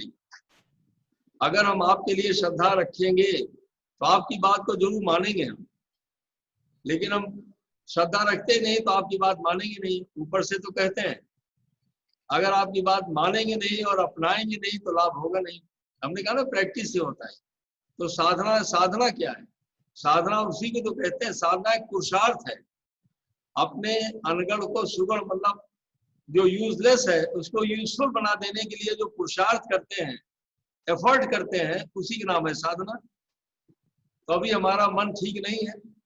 अब मन में हमारे सेवा की भावना, सम्मान नहीं है, तो सम्मान की भावना डालने की प्रैक्टिस तो करना होगा। तो जो हम पढ़ेंगे और पुरुषार्थ करेंगे और उनसे प्रेरणा लेंगे, तो गुरुदेव कहते हैं बेटा एक कदम तुम आगे बढ़ाओ, दूसरा तुम्हारा अपने आप ही बढ़ा देंगे। ये हम बढ़ाएं तो।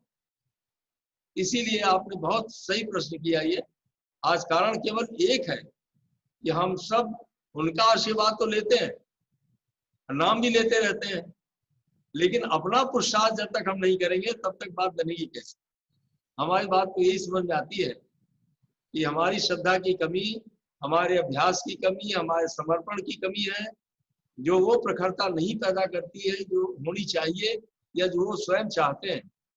और गुरुदेव तो व्यक्ति तो है ना, सूर्य में व्याप्त है ना, वही दृष्टा भी है, वही प्रेरक भी है। हम तो आपको देखते और सुनते रहते हैं। अगर हम एक कदम ये आगे बढ़ा दें तो दूसरा देखिए बड़ी आसानी से बढ़ जाता है। तो हमारा विश्वास है कि आपका प्रश्न बहुत अच्छा था ये, और अगर शायद इस पर प्रयास किया जाए तो सफलता मिलनी चाहिए। अगला प्रश्न है कृणाल भैया अहमदाबाद से। ब्रह्म संधो का अर्थ क्या है? त्रिवेणी संगम ध्यान में ये शब्द आता है, अखंड दीपक, अखंड जाप, ब्रह्म संधो। हाँ, पूज्य गुरुदेव ध्यान में कहते हैं ब्रह्म संधो। संधो कहते हैं परमात्मा की शक्ति को धारण करने के लिए। ये हम जो परमात्मा क्या है, सद्गुणों का समुच्चय है, collection of virtues the God. तो जो वर्चूज हैं वो इन्वाइव कर रहे हैं, ऐसी कल्पना करनी चाहिए। क्योंकि पहले किसी बात पर विश्वास नहीं होता। ये साइकोलॉजी, मेडिकल साइकोलॉजी कहती है कि पहले हम कल्पना करते, first we imagine the thing. पहले कल्पना करते हैं, फिर विश्वास होता है, उसको कहते हैं इंटेलेक्चुअल एक्सेप्टेंस, बौद्धिक विश्वास होता है, फिर वो फील हो जाता है, अनुभव में आ जाता है, उसी को नॉलेज कहते हैं। लेकिन टेक्स टाइम। पहले हमको, इसीलिए गुरुदेव कहते हैं कल्पना करिए। पहले हम कल्पना करते हैं कि ब्रह्म संधो, परमात्मा की शक्ति हमारे ऊपर शावर कर रही है लगातार, हम उसको इन्वाइव करते चले जा रहे हैं, हम भी शक्तिशाली बनते चले जा रहे हैं। कल्पना करते रहिए और करते रहिए, और अगर अपने मन को वही चिंतन मन करते रहेंगे जो भी आपने सुना है, तो जरूर वो समय आएगा कि बुद्धि एक्सेप्ट कर लेगी, विश्वास हो जाएगा। और एक टाइम आएगा, कब आएगा ये बताना मुश्किल है, क्योंकि आध्यात्मिक विकास में दो चीजों की बहुत बड़ी आवश्यकता है। एक पहला है धैर्य और दूसरा है श्रद्धा।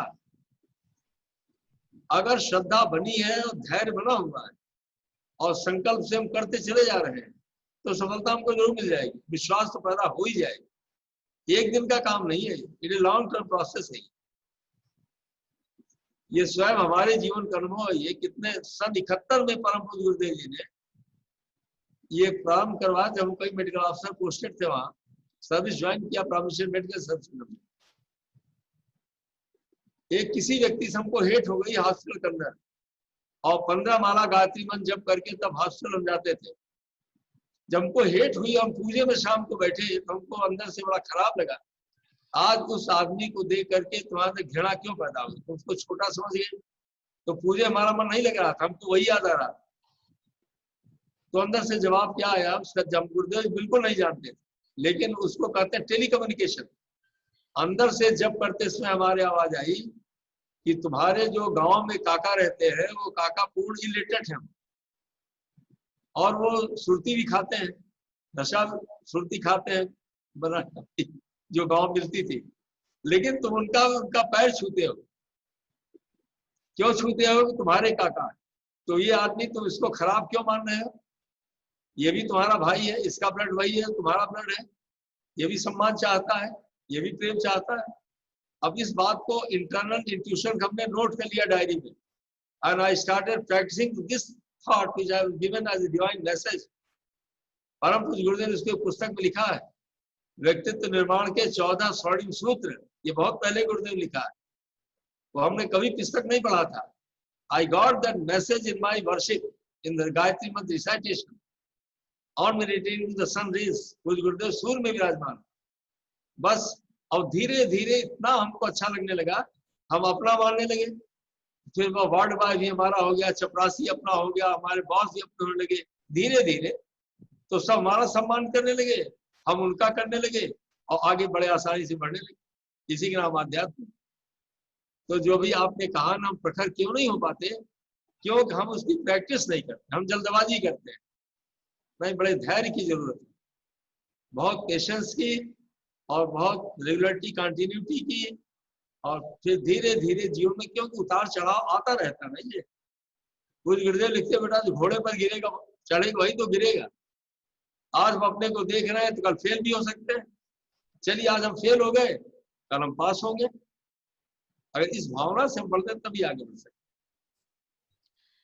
अगला प्रश्न है देवचंद भाई का। देवचंद भाई प्लीज आप अपना प्रश्न पूछिए।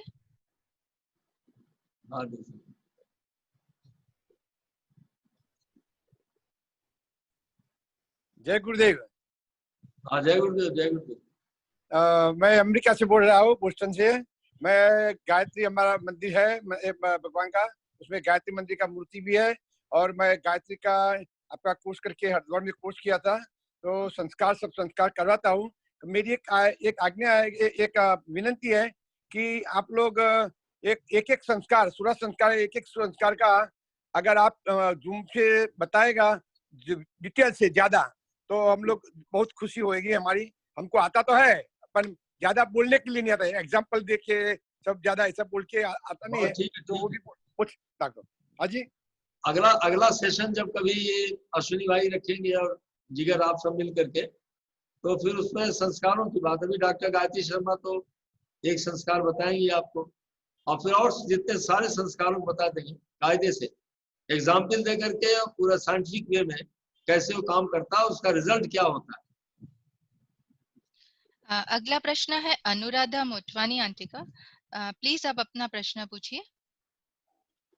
Yeah, just a minute. Yeah. Hello, am I visible? Yes. Hello. Yes. Yes. Hello. Yeah. Yeah. I cannot tell you in words. It was so awesome, and it was mind blowing.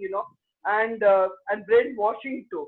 इतना अच्छा था कि I could stop myself from crying, and we felt as if we are missing Guruji so much. All these days है ना, हम लोग को हमेशा ये बोला जाता कि आप काम करो, but this corona period has given us time to peep inside us. So during this time when we get इस प्रकार की जो आत्मा की बातें, because हमेशा हम लोग अलग ही कि वो बेपान हमारे साथ क्रांति है, उसको करो, ये करो, वो करो, but here when we get this soothing speeches, which takes us inside our this thing to recognize our own atma, that was really, I cannot tell you about, because the talk was totally about the self. So how we have been so much fathered from the self. So this is as a because I'm very, very thankful to any person who has chosen this topic, and it was awesome to hear from you. And इस प्रकार के speeches please आप लोग, corona काल हो या नहीं हो, प्लीज जूम कॉल से हम लोगों को इस प्रकार से आप करते रहिए। Live talk has been so मैं आपको बता ही नहीं सकती, आई कुडंट स्टॉप, मैं तो मेरे को ऐसा लगे था पता नहीं मेरे सामने गुरुजी बैठे हैं, ऐसे ही मेरे को लग रहा है। आई कुड मुझे पता नहीं, बहुत ऐसा लग रहा है कि मैं अभी ये खत्म हो जाएगा ना, I am going to cry a lot, ऐसे ही लग रहा है मुझे। Thank you so much, thank you so much. Thank you Ranju, आपकी भावना है तो गुरुदेव आपके अंदर बोलते हैं, हमारे अंदर सभी बोलते हैं, हम कहाँ बोलने वाले, उन्हीं का तो संदेश है, मैसेज है हमारा थोड़ी। अगला प्रश्न है जगदीश भाई का। जगदीश भाई प्लीज आप अपना प्रश्न पूछिए।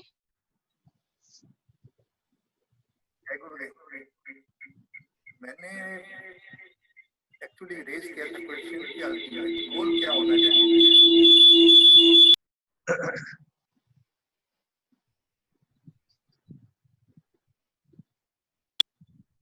लाइफ का अल्टीमेट गोल क्या होना चाहिए।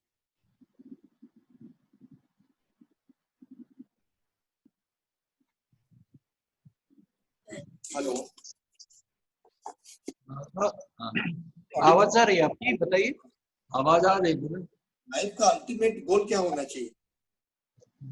आवाज आ रही है आप। लाइफ का अल्टीमेट गोल क्या होना चाहिए। हाँ, लाइफ का जो अल्टीमेट गोल हमारा सेल्फ रियलाइजेशन, अपने को पहचानना, कि हम अमर हैं, जो हम प्रार्थना करते नहीं, मृत्योर माँ अमृतम गमय। माँ मतलब नहीं, हे परमात्मा मृत्यु नहीं, अमरता का बोध कराइए हमको कि आई एम इमॉर्टल। ये अल्टीमेट गोल ऑफ लाइफ है, ये अपने को पहचानना और उस चेतना को पहचानना जो सृष्टि को बना रही, आत्मा को पहचानना, और महाचेतना में जो परमात्मा है, ईश्वर जिसको कहते, ईश्वर मतलब स्वामी, मास्टर जो अंदर बैठा हुआ, उसमें समर्पित हो जाना, उसमें समर्पण एक ही होना है बस, खाली अपने अंदर पवित्रता, प्रखरता और उदारता। अगर 3 क्वालिटी पैदा हो गई जीवन में तो बस जीवन का लक्ष्य मिल गया। क्यों? आत्मदर्शन गुरु की कृपा से होता है, पहले नहीं हो सकता। लेकिन जब हम पवित्र होकर के और सेवा के काम में आगे बढ़ रहे हैं तो गुरु स्वयं कृपा करके हमको पहुंचा देता है उसको। और आत्मदर्शन होने का, और जब कभी परमात्मा की शक्ति आने लगी, उसकी 3 क्वालिटी डेवलप हो जाती है। पहला, आदमी अंदर से निर्मल हो जाता है, मतलब प्योर होने लगता है, पवित्र होने लगता, मतलब घृणा कम हो गई, द्वेष कम हो गया, वासनाएं कम हो गई, ईर्ष्या कम हो गई, उसकी अब मिनिमाइज हो जाती है बिल्कुल। और दूसरा हो जाता है निडर हो जाता, फियरलेस हो जाता। तो पहला निर्भयता और निश्चिंतता और निर्मलता। निश्चिंत हो जाएगा, मतलब कोई टेंशन नहीं, कुछ भी नहीं। उसके दिमाग में आ जाता है जो भगवान कृष्ण ने कहा है कि आदमी कोई नहीं मरता, ये खाली चेंज होता, ट्रांसफर होता है जीव का, बस ये इसकी लाभ है। इसी जीवन का इसी लक्ष्य कहते हैं कि आत्मदर्शन और परमात्म दर्शन, self realization and existence of God's realization, this aim of life. अगला प्रश्न है रमेश भाई जोशी अहमदाबाद से। रमेश भाई जोशी, प्लीज आप अपना सवाल पूछिए। प्रणाम डॉक्टर साहब। प्रणाम। अरे बस बात मेरी ये है कि श्रद्धा और विश्वास आध्यात्मिक मार्ग में कितने उपयोगी है और उनमें फर्क क्या है? बहुत बड़ी चीज, आप तो खुद ही क्वेश्चन करते रहते हो रमेश। श्रद्धा और विश्वास दोनों अलग चीजें नहीं है। श्रद्धा कहते हैं लगाव को, आदर्शों के लिए जो मन में लगाव पैदा होता है उसी को श्रद्धा डिवोशन कहते हैं। और जब श्रद्धा होगी और विश्वास होगी, विश्वास कहते हैं ये फेथ हो जाना, ऐसा हम करेंगे तो ऐसा मिलेगा, इसी को आस्तिकता भी कहते हैं, कर्म फल में विश्वास। इसी को तुलसीदास जी ने कितना अच्छा लिखा है कि भवानी शंकरो वंदे श्रद्धा विश्वास रूपिणो याभ्याम बिना न पश्यंती सिद्धा स्वांता सोमेश्वरम। कि जब तक श्रद्धा विश्वास का गुण जो ब्रेन की क्वालिटी है, जब तक ये गुण नहीं पैदा होगा तब तक किसी चीज को हम रियलाइज नहीं कर पाएंगे कि इसकी रियलिटी क्या है, कभी उसको मानेंगे नहीं। उसको ये क्वालिटी डेवलप करनी होती है, श्रद्धा और विश्वास की क्वालिटी। इसीलिए भगवान कृष्ण गीता में कहते हैं कि श्रद्धा मयो अयम पुरुष यो श्रद्धा एवं स। जैसी श्रद्धा हमारी, मतलब जिन गुणों के लिए लगाव होता जाएगा हम वैसा ही बन जाएंगे। जस्ट फॉर एग्जाम्पल, जैसे परमात्मा की सबसे बड़ी शक्ति है 7 शक्तियां ही परमात्मा की है। वही सूर्य के साथ घोड़े हैं जो सब जगह सूर्य बने रहते हैं और लगाम लगी रहती है। ओम भूर ओम भुवः ओम स्वः ओम महा ओम जनः तपः और सत्यम, यही 7 गुण है परमात्मा के। तो जब एक गुण हमने मान लिया महा, हम महान है, जो पूज्य गुरुदेव ने पुस्तक में लिखा है कि व्यक्ति तो महान है, अगर अपने को महानता का गुण हमारे अंदर पैदा हो गया हम महान बनते चले जाएंगे। आप कहेंगे महान किसको कहते हैं? पूज्य गुरुदेव फिर लिखते हैं, आत्म अनुशासित होकर के सत प्रवृत्ति संवर्धन में जो व्यक्ति लगा रहता है उसी को महान कहते हैं। आत्म अनुशासित होकर के इंटरनल डिसिप्लिन, डिवाइन मैसेज को मानते हुए जो दूसरे को आगे बढ़ाने में लगा रहता है उसी को महान कहते हैं। यही परमात्मा का गुण है। अगर इसमें लगाव पैदा हो गया, इसी का नाम श्रद्धा है। और जब ये गुण आ गया हमारे अंदर, उसका विश्वास कब होगा? जब हर व्यक्ति का सहयोग हमको मिलने लगेगा। अंदर में भगवान का सहयोग और बाहर में समाज का सहयोग, बस इसी कहते हैं श्रद्धा विश्वास। और ये आ गया, वो जीवन धन्य हो गया और सफल हो गया और फिर देवात्मा बन जाता है। जोशी जी आपका बहुत बड़ा प्रोत्साही है। धन्यवाद जोशी जी। आखिरी प्रश्न है कन्नू भाई अहमदाबाद से। कन्नू भाई अहमदाबाद, प्लीज आप अपना प्रश्न पूछिए।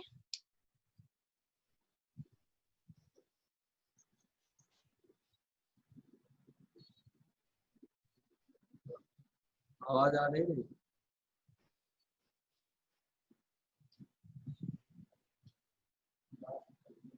प्रणाम डॉक्टर साहब, आवाज आता है? हाँ आवाज आ गई। प्रणाम प्रणाम भाई साहब, प्रणाम। अभी मेरा ये बात है कि मन तो अंदर है मगर बाहर का सब कुछ दिखता है, अंदर नहीं दिखता है। तो बार बार प्रयत्न करके भी बाहर का दिखता है, अंदर का नहीं दिखता है। तो उनका अंदर का दिखने के लिए वैज्ञानिक क्या उपाय होगा, साइंटिस्ट का उपाय क्या है?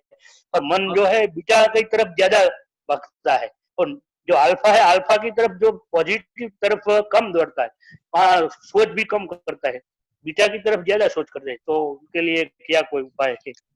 आपका कहना ठीक है ये, क्योंकि मन को सेनापति भी कहते हैं।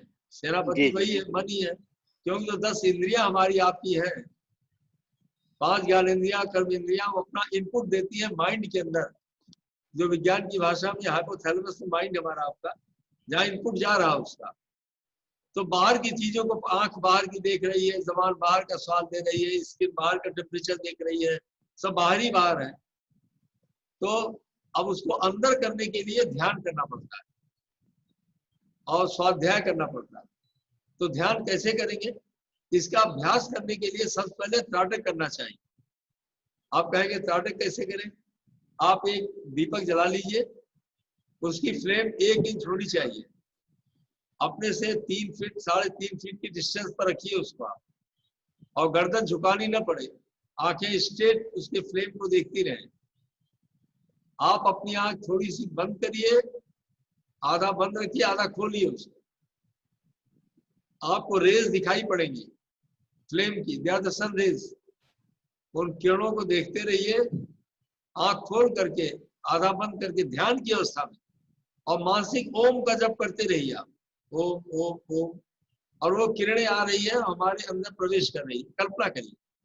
फिर आंख बंद कर लीजिए अपनी आप, और उन्हीं किरणों को फिर अंदर से देखिए। आप बंद करने के बाद भी अब मन उसी ओम के ऊपर रेस पर एकाग्र हो जाएगा। ये त्राटक एकाग्रता की पहली सिद्धि है ये, इसको बाह्य त्राटक कहते हैं। तो अगर आप इसको, इस प्रयोग को शुरू कर देंगे और डेली करिए आप इसको, तो 5 मिनट आप देखेंगे कि उसका स्वाध्याय कर लीजिएगा थोड़ा। फिर आप ये देखेंगे कि धीरे धीरे इंट्रोवर्टेड होने लगेगा, अंदर जाने लगेगा। जब तक हम उसको रोकेंगे नहीं किसी एक्सपेरिमेंट के माध्यम से, तब ये सब एक्सपेरिमेंट है, ये इसको स्पिरिचुअल एक्सपेरिमेंट कहते हैं, तो रुकने लगता है। आप पहले यही त्राटक का प्रयोग करिए। और कभी आप उगते हुए सूर्य को अगर देखें सुबह सुबह, तो आप उगते हुए सूर्य को देखते रहिए और मानसिक गायत्री मंत्र का जप करते रहिए। और सूर्य देवता हमको जीवन दे रहे हैं, शक्ति दे रहे हैं, मन ही मन कहिए, और 5 बार गायत्री मंत्र कर लीजिए। फिर सूर्य भगवान को अर्घ्यदान दे दीजिए, थोड़ा जल बचाकर पी लीजिए। आप खुद देखिएगा, 1 महीने का प्रैक्टिस आपने 15 दिन भी कर लिया, 21 डेज के बाद संस्कार बनने लगता है, फिर अंदर जाने लगेगा, अपने आप ही जाएगा। आप प्रयोग कर देखिएगा, फिर आप फोन से पूछ लीजिएगा, मैं परमात्मा द्विवेदी फोन कर दीजिएगा, तो बता देंगे। हमको फोन कर लीजिएगा, आप अश्वनी भाई पूछ लीजिएगा, फोन नंबर होगा ही, तो उसका जवाब दे देगा। अब मैं रिक्वेस्ट करती हूँ पूना भाई सूरत से कि वो वोट ऑफ थैंक्स दे। पूना भाई प्लीज आप आभार व्यक्त करें। हाँ पूना भाई, आवाज नहीं आ रही।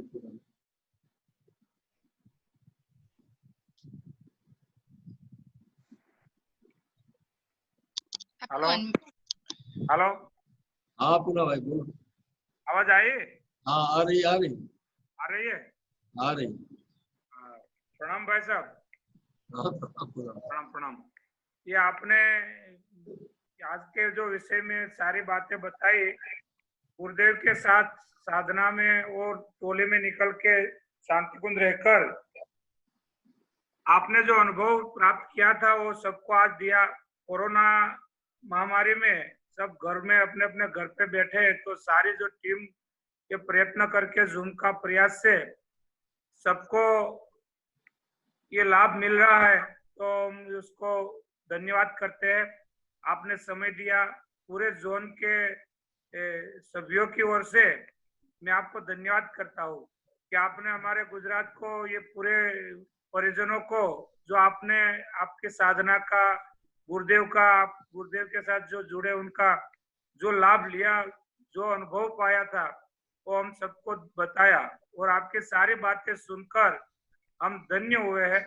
और जिन्होंने आज जूम में प्रयास किया है, युवा कार्यकर्ताओं, हमारे स्वयं प्रकाश भाई, जिगर भाई, जिन कार्यकर्ताओं ने ये प्रयास किया है, उनसे हम घर बैठे जो शांति कुंज आकर आपके सामने बैठकर सुनने से जो लाभ मिलता था वो यहाँ बैठ के मिल रहा है।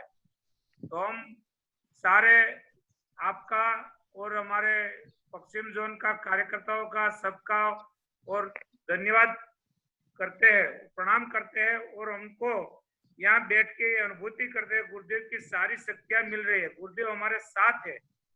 और इस परिस्थिति में गुरुदेव की शक्ति, माताजी और गुरुदेव की शक्ति हमको हर पल मिलती रहती है। और हम हमारे जो काम हमने मिशन में किया है उनका अनेक गुना गुरुदेव ने हमको दिया है, और वो गिरने से हमको जो मिला है उससे हम भी धन्य हुए हैं। और आपने जो आज ये पश्चिम जोन में हमारे सब कार्यकर्ताओं सबको जो समझे, पुनः आपका धन्यवाद करता हूँ। और सारे कार्यकर्ताओं ने, युवाओं टीम ने जो इसमें प्रयास किया है, उन सबका मैं हृदय पूर्वक आभार व्यक्त करता हूँ। प्रणाम भाई साहब। तो आपको बहुत बहुत सभी को धन्यवाद कि आपने मौका दिया। पूज्य गुरुदेव का, आप हमारे भाई तो वही है, भाई बहन के रूप में बैठे हुए हैं। ये तो परिवार है, जो बड़ा है उम्र में, बड़े भाई, छोटा भाई, बड़ी बहन, छोटी बहन। ये तो आज से 7 दिन पहले अश्विन भाई ने फोन किया था, जानी साहब ने, फिर जिगर जी ने फोन किया, तो हमने कहा बहुत अच्छी बात है ये, तो आप लोगों को मौका दिया, ये गुरुदेव बड़ी भारी कृपा है। आइए हमें प्रार्थना करने और गुरुदेव का आशीर्वाद सबको मिले, और उसके बाद शांति पाठ करके समाप्त करते। ओम सर्वे भवन्तु सुखिनः, सर्वे सन्तु निरामयाः, सर्वे भद्राणि पश्यन्तु, मा कश्चित् दुःखमाप्नुयात्। ओम शांति शांति शांति। सभी को नमस्कार। प्रणाम। जय गुरुदेव। समाप्त।